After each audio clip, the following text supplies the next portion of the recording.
Halo semuanya, selamat datang di channel Esa Ceyadi. Jadi di video ini saya akan membagikan bagaimana pengalaman saya menggunakan internet kabel yang di-provide oleh Biznet. Jadi tanpa basa-basi lagi, mari kita langsung ke videonya. Oke, sebelum saya membahas lebih lanjut tentang Biznet ini, saya akan menceritakan background saya kenapa saya memilih internet dari Biznet. So, mungkin beberapa dari kalian yang follow Instagram saya di @esaceyadi pernah melihat story saya yang ini. Yap, wifi mati dan tidak bisa upload. Untuk provider apa yang mati tidak akan saya sebutkan sini karena ya gitulah. Anyway, karena sudah sering mati seperti ini dari provider sebelumnya, maka dari itu saya memilih Biznet. Saya buka websitenya dulu, memilih paket dan negosiasi dengan salesnya lewat WhatsApp. Setelah itu saya transfer uangnya dan uangnya diterima, saya dapat konfirmasi lewat email dan setelah 5 hari teknisi dari instalasi Biznetnya pun datang. Ya, setelah 5 hari. Lama juga ya. Oke, sekarang mari kita bahas paket apa yang saya pilih. Oke, paket yang saya pilih itu tentunya paket yang paling murah. Tadinya saya berpikir seperti itu. Nanti saya ceritakan lagi. Anyway, paket yang saya pilih itu adalah paket internet 1B dengan harga 325.000 per bulan. Ingat, ini baru harga paketnya saja. Oke, dengan paket ini saya mendapatkan speed up to 75 Mbps dan gratis upgrade bandwidth sampai 100 Mbps. Wow, untuk harga segini dapat speed sekencang itu worth it banget ya. Dan juga dengan paket ini saya bisa mengkoneksikan up to 10 device dan itu sudah lumayan banyak. Oke, untuk benefit lainnya saya dapatkan dari paket ini diantara lain adalah Wi-Fi fiber modem. Nah, untuk modem ini kita dikasih dua pilihan oleh Biznet, yang satu sewa dan satu lagi beli. Dan untuk sewa kita dikasih harga 50.000 per bulan dan untuk beli harganya itu sekitar 900 ribuan. Oke, benefit lain ada IP Dynamic Private, Unlimited Bandwidth, Biznet Wi-Fi Access, Biznet Video Access, dan Biznet Neo Web Space. Nah, untuk Web Space ini saya tidak bisa coba sekarang karena di daerah saya belum tercover untuk Biznet IPTV, karena dengan IPTV itu saya bisa menggunakan Neo Web Space itu dan saya belum tercover di daerah saya. Oke, setelah saya memilih paket, selanjutnya saya langsung negosiasi dengan salesnya lewat WhatsApp dan saya juga mengajukan beberapa pertanyaan untuk salesnya. Yang pertama kali saya tanyakan itu adalah ada FUP-nya apa enggak. Bagi kalian yang nggak tahu apa itu FUP, FUP kepanjangannya itu adalah Fair Usage Policy. Itu artinya misalnya begini, seperti internet kabel lainnya yaitu misalnya IndiHome, kita mendapatkan FUP sebesar 100 GB sebulan misalnya. Terus ketika kita menggunakan internetnya itu dan habis 100 GB tersebut sebelum sebulan, kalian bisa tetap internetan tapi dengan speed yang jauh lebih turun tentunya. Dan dengan Biznet ini tidak ada FUP sama sekali, jadi benar-benar unlimited. Jadi kita bisa internetan dengan jauh lebih puas, tidak ada hambatannya. Terus pertanyaan selanjutnya saya tanyakan adalah biaya instalasinya berapa nih? Salesnya bilang untuk harga normalnya itu sekitar 1 jutaan untuk instalasinya, tapi karena sekarang lagi ada promo, harganya itu menjadi 100.000 rupiah. Jauh lebih worth it kan? Apalagi sudah tidak dikenai FUP. Worth it banget. Oh iya, Biznet juga memiliki aplikasi yang namanya My Biznet. Bisa kalian download free langsung di Google Play Store. Untuk App Store-nya Apple saya juga belum ngeceknya karena saya bukan pengguna Apple, saya pengguna Android. Oke, sekarang mari kita mulai hitung-hitungannya yang saya bagi menjadi dua skema. Skema pertama itu biaya pertamanya atau biaya instalasinya dan skema kedua biaya per bulannya. Oke, mari kita mulai hitung-hitungan untuk biaya pertama kali. Jadi, harga paketnya 325.000, biaya instalasinya 100.000, biaya sewa modem 50.000 dan dikenai pajak-pajak. Totalnya menjadi 525.500 untuk biaya pertama kalinya. Menurut saya ini cukup mahal ya untuk biaya pertama kali, tapi mengingat speed yang kita dapat dan tidak ada FUP, worth it banget. Oke, sekarang kita ke skema kedua yaitu skema biaya bulanan ya. Jadi harga paket 325.000, harga sewa modem 50.000 dan pajak-pajak. Jadi biaya per bulannya itu sekitar 410 ribuan lah, sekitar 400 ribuan.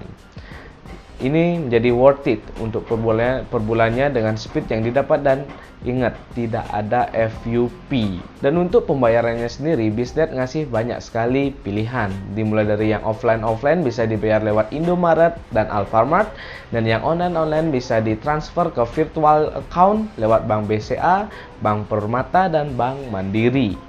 Banyak sekali pilihannya, jadi gampang. Nah, tadi kan saya ada bilang kalau paket yang saya pilih ini adalah paket yang paling murah. Tetapi setelah wifi-nya dipasang di rumah dan saya koneksikan ke aplikasi MyBiznet, saya menemukan paket yang paling murah dan yang jauh lebih worth it dengan harga per bulannya yaitu 280.000 dengan speed 30 Mbps.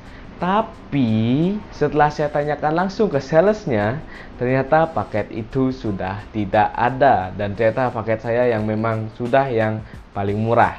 So ya sia-sia. Nah, sekarang yang paling ditunggu-tunggu yaitu bagaimana pengalamannya kalau digunakan dalam keseharian di rumah. Oke, untuk pengetesannya saya menggunakan 3 cara, yaitu cara pertama dengan tes speed upload dan download di aplikasi Ookla, dan pengetesan kedua saya menggunakan tes nonton YouTube di resolusi paling mentok apakah lancar atau tidak, dan pengetesan terakhir saya menggunakan Instagram apakah di saat kita scroll feednya itu nge-lag atau tidak. Oke, sekarang mari kita mulai pengetesannya dengan cara pertama, yaitu tes speed upload dan download di aplikasi Ookla, dan inilah hasilnya. Seperti yang kita lihat, di antara semua pengetesan ini tidak ada yang menyentuh ke 75 Mbps. Well, ini masih masuk akal sih, dan kecepatannya pun sudah hampir menyentuh 50 Mbps. Kenapa tidak bisa menyentuh 75 Mbps? Kalau di perkiraan saya, ini bisa terjadi karena wifi yang di rumah ini sudah digunakan oleh banyak orang di rumah. Karena keluarga saya itu ada 5, dan satu lagi ada orang yang pakai wifi mungkin ya, karena saya juga pakai router tambahan, makanya speednya itu dibagi-bagi terus, makanya tidak sampai menyentuh ke 75 Mbps. Dan saya pun langsung menanyakannya ke salesnya lagi, dan benar perkiraan saya. Salesnya pun juga berpendapat seperti itu. Dan satu kekurangan yang saya temukan untuk speednya ini adalah bisa dilihat pingnya itu tidak ada yang di bawah 10. Well, untuk ping segini sih masih lancar ya menurut saya, masih di bawah 100. Tapi untuk gamer-gamer kompetitif seperti dua sahabat saya, kalau mendapatkan ping seperti ini, mungkin mereka akan frustasi. Dan yang paling bisa saya apresiasi adalah speed uploadnya ini kencang luar biasa. Ini mungkin speed upload idaman semua YouTuber. Saya upload satu video aja gak sampai 5 menit. Kenceng banget, sumpah. Oke, ke pengetesan yang kedua, yaitu menonton YouTube di resolusi to the max atau resolusi paling mentok. Dan ini dia pengetesannya. Oke, sekarang kita langsung tes nonton YouTube kan, bukanya Google Drive. Kita langsung tes nonton YouTube aja di resolusi to the max, yaitu resolusi 1080 YouTube.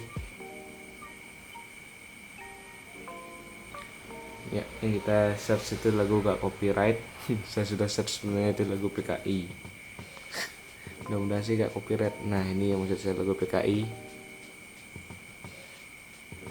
Nah, kita kirain dulu volumenya supaya gak copyright. Tuh, kenapa tuh tadi? Nah, kita lihat resolusinya. Autonya langsung 1080 ya. Tuh. Autonya langsung 1080. Kita lihat apakah ada buffer. Sih enggak ya harusnya. Tuh 1080. Mudah-mudahan nggak copyright. 1080. Terus kita lihat putih-putihnya. Jauh banget. Ini lancar. Nah,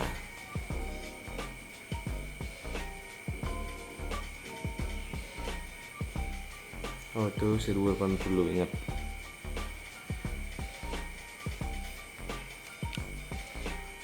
Ya, jadi saya simpulkan untuk YouTube resolusi tertinggi aman dan butuh-butuhnya lancar banget. Oke, ke pengetesan yang terakhir, yaitu pengetesan yang paling simpel, yaitu scroll feed Instagram. Apakah nge-lag atau tidak? Mari kita lihat. Oke, tes terakhir yaitu lihat feed Instagram. Ini tes yang simpel sekali.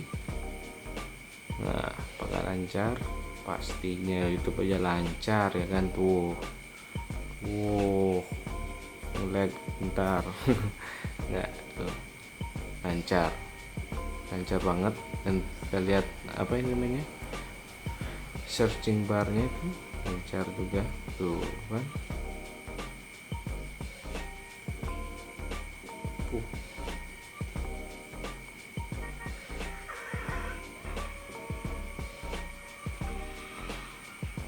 Keren juga.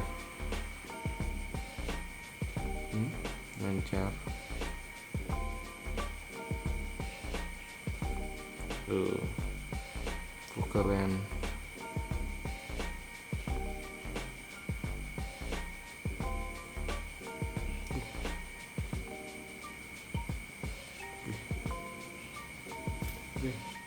Oke, tadi itu kan semua keunggulan yang saya sudah ceritakan tadi.